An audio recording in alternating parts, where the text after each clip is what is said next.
पूजा देवी जिंदाबाद जिंदाबाद जिंदाबाद सोनू सिंह जिंदाबाद जिंदाबाद जिंदाबाद राजकिशोर सिंह जिंदाबाद जिंदाबाद जिंदाबाद गौरव पंचायत जिंदाबाद जिंदाबाद जिंदाबाद गौरव पंचायत के जनता जिंदाबाद जिंदाबाद जिंदाबाद पूजा देवी जिंदाबाद जिंदाबाद जिंदाबाद खड़बाड़ी बीडीसी से भाभी हो पूजा भाभी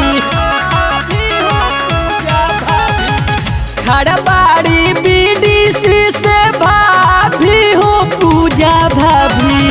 इनके के विजयी बनाइए चाची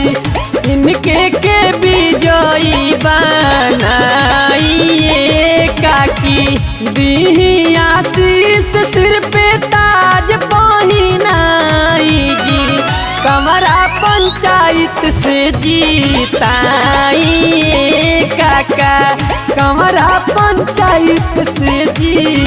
जीताइए आजी पूजा देवी जिंदाबाद जिंदाबाद जिंदाबाद सोनू सिंह जिंदाबाद जिंदाबाद जिंदाबाद राजकिशोर सिंह जिंदाबाद जिंदाबाद जिंदाबाद गौरव पंचायत जिंदाबाद जिंदाबाद जिंदाबाद गौरव पंचायत के जनता जिंदाबाद जिंदाबाद जिंदाबाद पूजा देवी जिंदाबाद जिंदाबाद जिंदाबाद नली गली पाका होई वादा बादियाई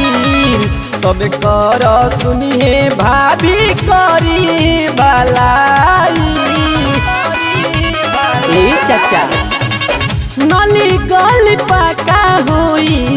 वादा बादियाई सब कर सुनिए भाभी करी भलाई हाथ जोड़ी करेली सब से विनतिया हो ध्यान दी हाथ जोड़ी करेली सब से विनतिया हो इनके के अब की जीताइए चाचा इनके के अब की जीताइए काकी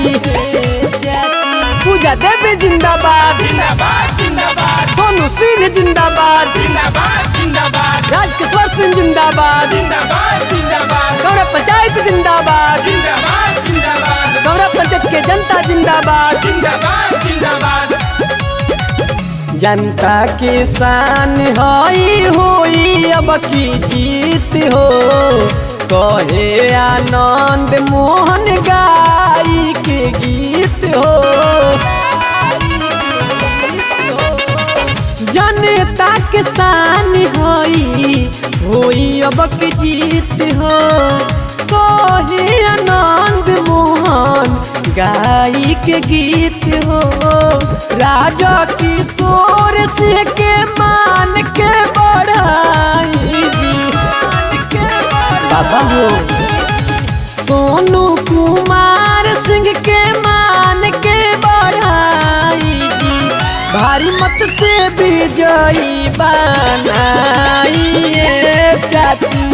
कमरा पंचायत से जीताइए